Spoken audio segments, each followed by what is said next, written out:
Julie, bonjour. Vous vivez en Suisse, vous avez 26 ans et vous êtes déjà mère de 3 garçons, Mathieu, Luc et Marc. Et vous aviez tout juste 18 ans quand vous donnez naissance à votre fils aîné et vous vous mariez dans la foulée avec le père de votre enfant. Vous donnez naissance à 2 autres garçons quand un jour votre mari quitte subitement votre foyer sans en avertir personne pour retourner dans son pays d'origine, à l'autre bout de la planète. Vous vous retrouvez donc seul du jour au lendemain avec 3 enfants à charge, épuisé moralement puis physiquement par une dépression. Vous avez pris des psychotropes et suivi parallèlement une psychothérapie. Hypersomniaque, vous n'étiez donc plus en mesure d'assumer le quotidien de vos enfants et vous avez décidé volontairement, avec l'aide de votre médecin, de confier vos enfants le temps de vous remettre aux services sociaux. Ce placement qui a eu lieu en janvier 2011, c'est bien ça? Vos fils étaient respectivement âgés de 3 ans, 2 ans et 1 an, et toujours d'actualité. Et aujourd'hui, donc en mars 2015, ce placement se poursuit, mais contre votre volonté, bien que vous soyez, dites-vous, guéri depuis 2012 à peu près, c'est ça? Oui. Alors, quand vous dites que vous aviez décidé de placer vos enfants avec l'aide de votre médecin, l'idée est-elle venue de vous ou de lui? Alors, l'idée de moi, parce que j'avais entendu parler de ce home pour enfants, qui est en principe dédié aux parents dont les horaires de travail sont irréguliers, comme par exemple les infirmiers. Et du coup, je me suis dit pourquoi pas tenter cette institution-là pour me prendre quelques mois pour récupérer de la force, histoire de pouvoir réassumer le quotidien de mes enfants.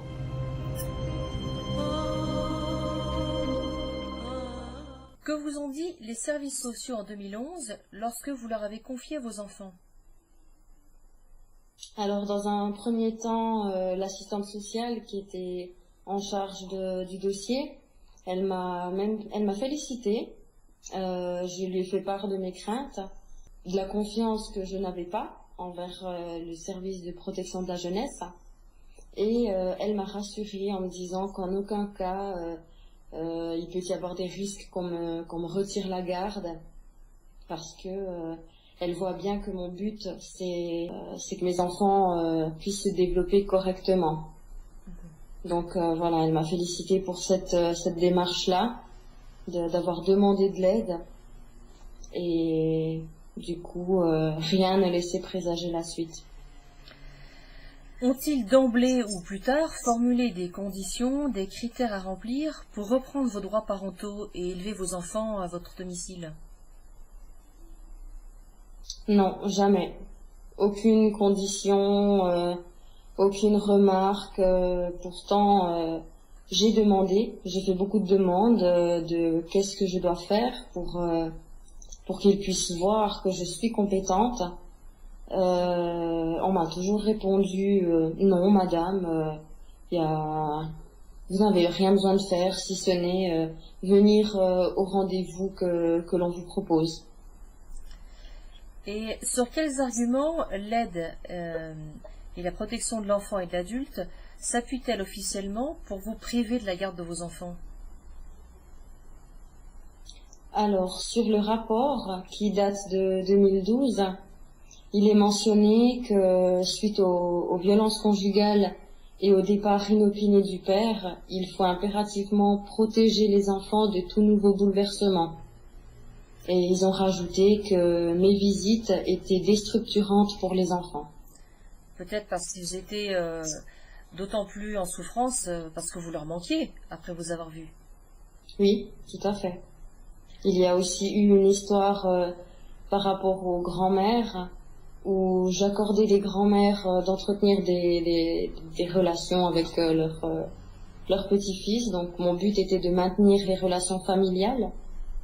Et pour l'assistante sociale, elle ne trouvait pas très bien, parce qu'elle estimait que mes enfants étaient perturbés, le fait d'être ballottés de famille d'accueil en famille de contact, en plus de la famille d'origine, de moi et de mon compagnon, plus encore des visites avec la grand-mère. Son but était que les enfants puissent s'ancrer à un seul endroit. C'est ce qui était noté sur le rapport. Ben ça, c'était de leur fait. Que l'enfant soit ballotté d'une famille à l'autre, c'était pas du vôtre. Non. Votre psychothérapeute mentionne-t-elle à un moment donné que vous étiez dangereuse pour vos enfants? Non, jamais. Elle a toujours affirmé que j'étais une bonne maman, que mes principaux soucis étaient le bien-être de mes enfants et que au niveau éducation, il n'y avait rien à me reprocher. Alors, à la télévision suisse, les dirigeants et responsables des services sociaux de l'enfance affirment, comme dans l'émission Mise au point sur RTS 1, aider à résoudre les difficultés des parents, soutenir, disait-il, et renforcer les compétences parentales. Alors, en quoi consistent ces aides? Alors honnêtement, je ne sais pas.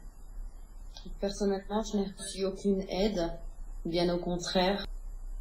À chaque fois que je m'exprimais sur la situation, mes propos étaient détournés. Non, alors au niveau des aides, moi je n'en ai pas eu. Est-ce que vous avez un exemple de propos détournés?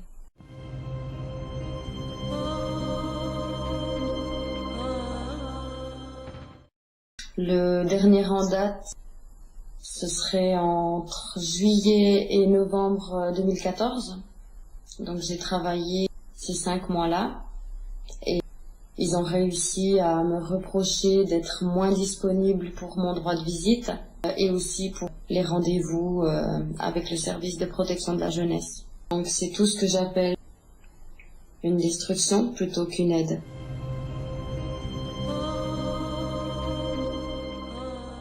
Deux mois donc après le placement, en allant chercher vos enfants pour l'après-midi, alors que votre plus jeune fils, je crois, venait d'avoir 2 ans, était placé dans un home, le directeur vous convoque dans son bureau avec l'interdiction d'approcher votre enfant, puis il vous montre son torse, et vous découvrez que le visage, le cou, les bras et le dos de Marc, le plus jeune donc, sont couverts de meurtrissures, qui ont d'ailleurs bleui quelque temps après.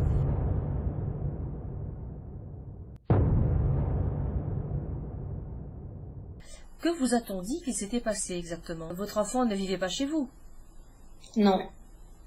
J'ai eu mes enfants durant le week-end précédent. Et ce jour-là, c'était un mardi. Donc j'avais ramené mes enfants le lundi matin. Et ce fameux mardi, je suis venue les chercher pour l'après-midi.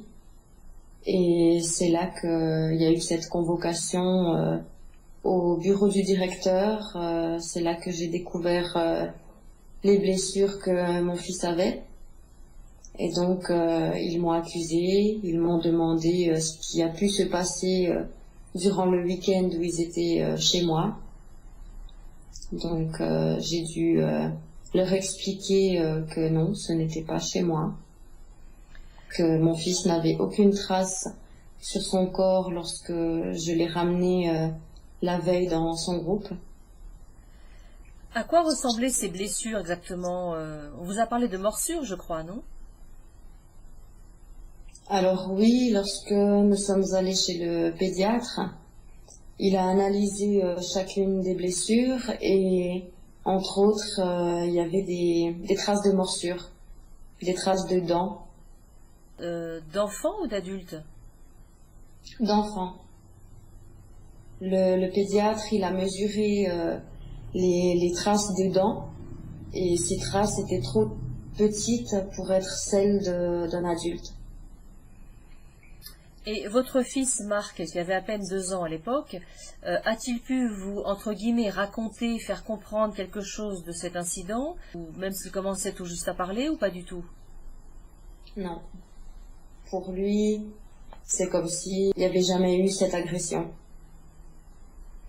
Il ne parlait pas, son comportement n'avait même pas changé. Donc je pense que c'est dû aussi à son caractère.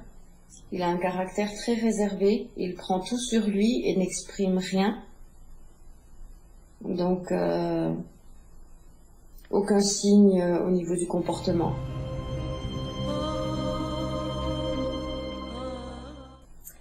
Avez-vous porté plainte, par exemple, contre le home qui n'avait visiblement pas été apte à protéger votre enfant de cette agression? Oui, alors j'ai contacté la police, l'assistante sociale qui avait repris le dossier a aussi fait une déposition auprès de la police. Ensuite, on a été envoyé à l'hôpital universitaire de Berne, au service médico-légal, pour donc mesurer et photographier chacune des blessures pour le dossier. Et à la suite de ce dossier, la police m'a convoqué et m'a dit qu'il est impossible pour eux de faire une enquête parce qu'il n'y a pas assez d'éléments concrets, il n'y a pas de personne directe en qui porter plainte. Donc ça serait un dossier qui restera au fond des tiroirs, c'est ce qu'on m'a dit.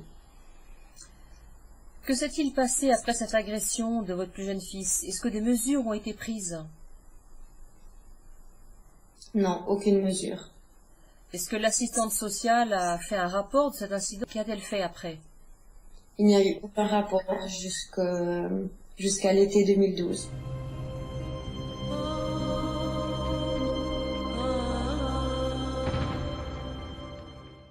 Quelque temps plus tard, qu'est-ce qui laissera supposer à l'assistante sociale que le bouleversement passé, c'est-à-dire le départ de leur père, impliquait de nouveaux bouleversements à venir au sein de votre foyer? Je ne sais pas. On comprend bien le traumatisme du départ d'un père pour des enfants, mais en quoi ça préjugeait de l'avenir? On vous l'a dit, expliqué? Est-ce qu'il craignait ou pas? Alors, ce qui est noté sur le rapport, c'est que mes visites étaient déstructurantes pour mes enfants. C'est-à-dire, ils vous ont précisé?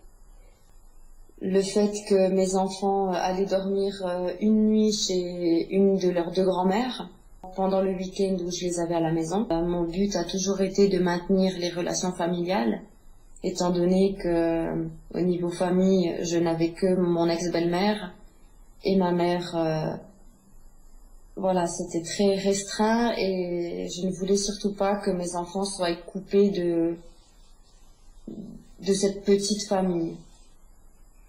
Et c'est là justement que l'assistante sociale a considéré que c'était déstructurant pour eux d'avoir trop de monde autour de mes enfants. Mais comment réagissent vos trois enfants lors de la visite de leurs deux grands-mères et des vôtres? Quelles étaient leurs réactions émotionnelles visibles? Ils étaient heureux. Ils avaient le sourire sur le visage. Ils étaient très très fiers de pouvoir passer des moments privilégiés avec leur grand-maman. Ils avaient des moments qu'ils n'avaient pas avec moi, donc ça enrichissait leur quotidien. Et ils adoraient raconter les anecdotes. Non, ils étaient remplis de bonheur. Et à quel rythme pouviez-vous les voir au départ? Alors au départ, j'avais 2 après-midi par semaine et un week-end sur 2. En quoi ces visites familiales perturbaient vos fils au point on vous a dit qu'ils voyaient trop de monde? Ils m'ont dit que une fois arrivés dans la famille d'accueil, ils présentaient un certain stress. Au niveau de l'autorité, de leur autorité envers mes enfants, c'était chamboulé, que les enfants n'obéissaient plus aux parents d'accueil, qu'ils étaient turbulents, donc ils ont considéré que c'est suite aux visites qu'ils sont perturbés. Avez-vous demandé l'avis de votre psychothérapeute sur cette question?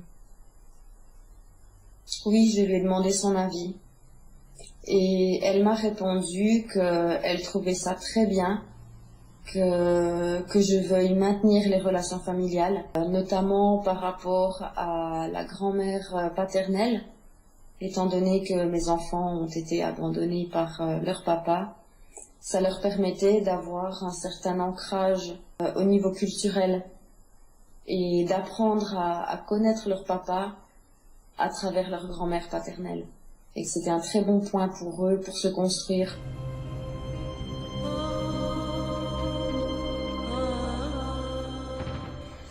Et actuellement, où en êtes-vous avec cette psychothérapeute? Alors actuellement, je ne suis plus en psychothérapie. À mon avis, elle a pris peur par rapport à toute la situation. Lors d'un rendez-vous en début 2014 avec la curatrice et la psychologue de mes enfants, les trois sont rentrés en conflit parce que justement mon médecin a affirmé que je ne suis pas nuisible à mes enfants, que je ne l'ai jamais été et que j'aurais très bien pu récupérer définitivement mes enfants déjà depuis 2013. Et la curatrice et la psychologue de mes enfants, ne voulant rien entendre, ont détourné ses propos et c'est quelque chose que mon médecin n'a pas accepté, donc elle a quitté le réseau. J'avais continué quand même de la voir jusqu'en janvier passé, où elle a refusé d'aller à une audition auprès de l'APEA. APEA qui voulait entendre son diagnostic me concernant. Et voilà, elle a refusé. Et du coup, j'ai perdu littéralement confiance en elle. Donc, j'ai arrêté d'être suivie par ce médecin. Et en privé, est-ce que votre psychothérapeute vous a dit ce qu'elle pensait de tout ça? Oui, elle m'a dit que le placement est devenu abusif, qu'il y a aussi de l'abus de pouvoir et que le fait de détourner chacun de mes propos et de ne pas concrètement vouloir le bien-être de mes enfants était une certaine maltraitance psychologique. Et de ce fait, elle m'a conseillé de voir un avocat pour défaire tous ces nœuds.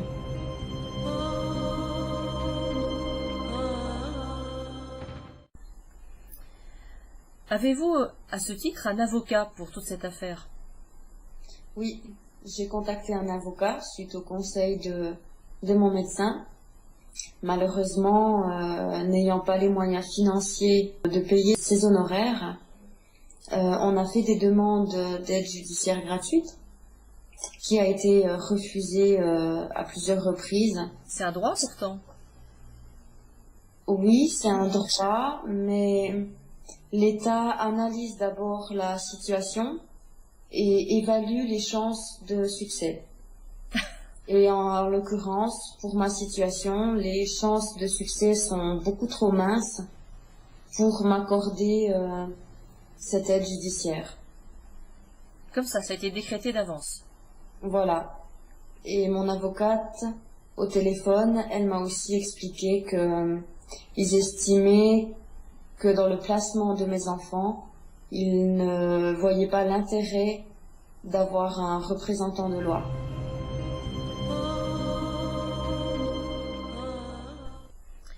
Et comment vos enfants vivent ce placement prolongé d'année en année? Très mal. Très mal. Mon fils aîné, Mathieu, il souffre d'énurésie nocturne, c'est-à-dire qu'il n'est pas propre la nuit. Il a passé par une période de propreté au tout début du placement volontaire. Quel âge a-t-il maintenant? Il a 8 ans. Il a 8 ans et il y a eu justement cette dégradation par rapport à la propreté la nuit. Il a commencé des fugues qui, à chaque fugue, devient de plus en plus conséquente. Il fait des crises de nerfs qui deviennent aussi de plus en plus ingérables. Et dans ces crises de nerfs, il essaye de se suicider. Et il m'a dit un jour il m'a dit je préfère mourir plutôt que de retourner en famille d'accueil. Quand vous dites qu'il essaie de se suicider, c'est-à-dire de quelle manière? C'est-à-dire qu'il se dirige vers les fenêtres, il les ouvre et il enjambe les fenêtres pour sauter. Ou alors il ouvre les portes et il veut se diriger sur la route en disant je vais me faire écraser par une voiture. Et à chaque fois, quelqu'un l'a retenu, manifestement. Oui, heureusement. Depuis le temps que ça dure, mon fils est toujours là, il n'a toujours pas une égratignure, donc je remercie le ciel pour ça. Et vos autres fils, donc Luc et Marc?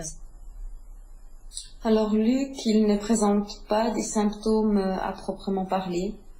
Il a son degré de sensibilité. Il a des périodes donc de coups de blues. Mais pour l'instant, voilà, c'est gérable. C'est clair, maintenant comparé à un enfant, on va dire normal, on voit quand même qu'il est perturbé, mais il y a moins de problématiques que pour son frère aîné. Peut-être parce que l'aîné est plus à même de comprendre l'anomalie de la situation, on imagine. Oui, voilà, oui.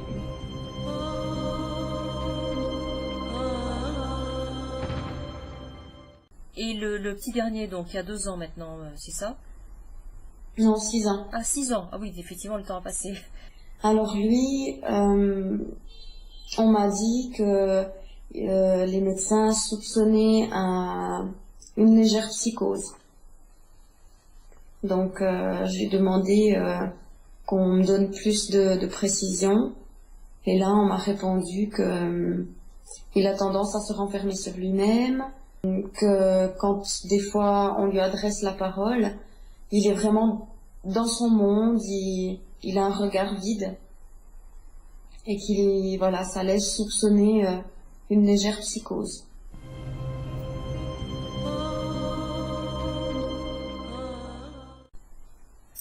Quel discours tient l'aide à la protection de l'enfance et de l'adulte à vos fils pour expliquer cette situation de placement contre leur volonté et la vôtre? Alors, mes enfants m'ont dit plusieurs fois qu'ils leur disent de ne pas me faire confiance, que votre maman est une menteuse, qu'elle vous oublie. Voilà, plein de choses dénigrantes que mes enfants doivent affronter. Et quand je leur demande ce qu'ils ressentent et comment ils défendent ces propos-là, ils me répondent que ça leur fait très mal au cœur et que tout de suite ils disent non, maman elle nous aime, maman elle nous oublie pas. Vos enfants, à ce sujet, sont-ils suivis par un psychiatre, un psychothérapeute, ou est-ce qu'on leur donne des substances, des psychotropes ou autres? Les 3 sont suivis par une psychologue et mon fils aîné est suivi par un pédopsychiatre à cause de ses crises de nerfs et tentatives de suicide. Pour aider à calmer ses crises, on lui a donné un médicament. Il a quel âge, votre fils aîné? 8 ans. Un médicament à un enfant de 8 ans. Oui. On peut vous demander de quel type de médicament il s'agit? Alors c'est un peu comme un anxiolytique finalement. C'est un médicament qui est censé apaiser ces crises pour justement éviter que ces crises ne débordent sur des violences physiques envers lui-même, envers autrui, ou qu'il aille jusqu'aux tentatives de suicide.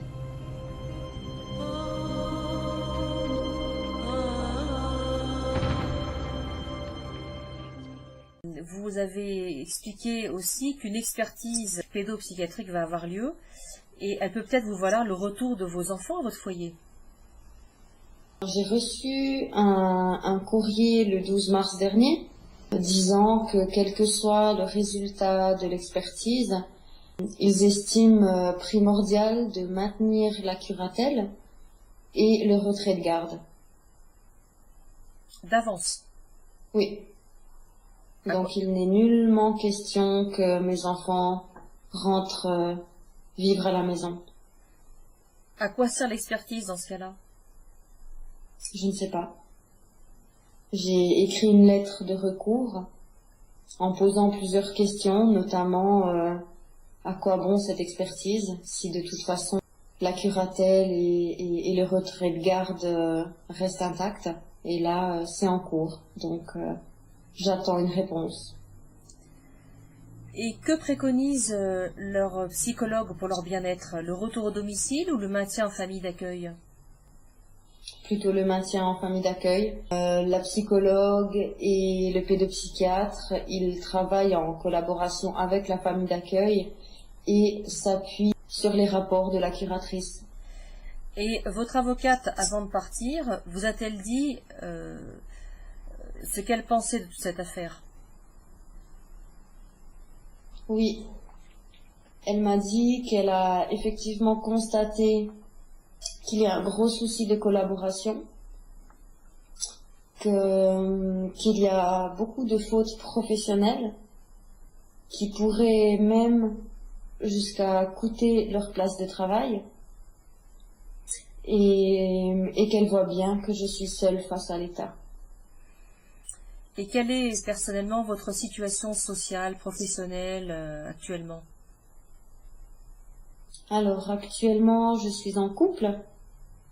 J'habite avec mon compagnon, donc ça fait presque 4 ans que je suis avec lui. Côté professionnel, eh bien, depuis novembre 2014, je n'ai pas de travail. Je suis en recherche d'emploi. Et quelles sont les relations qui existent entre vos enfants et votre compagnon actuel? Une très jolie relation d'amour.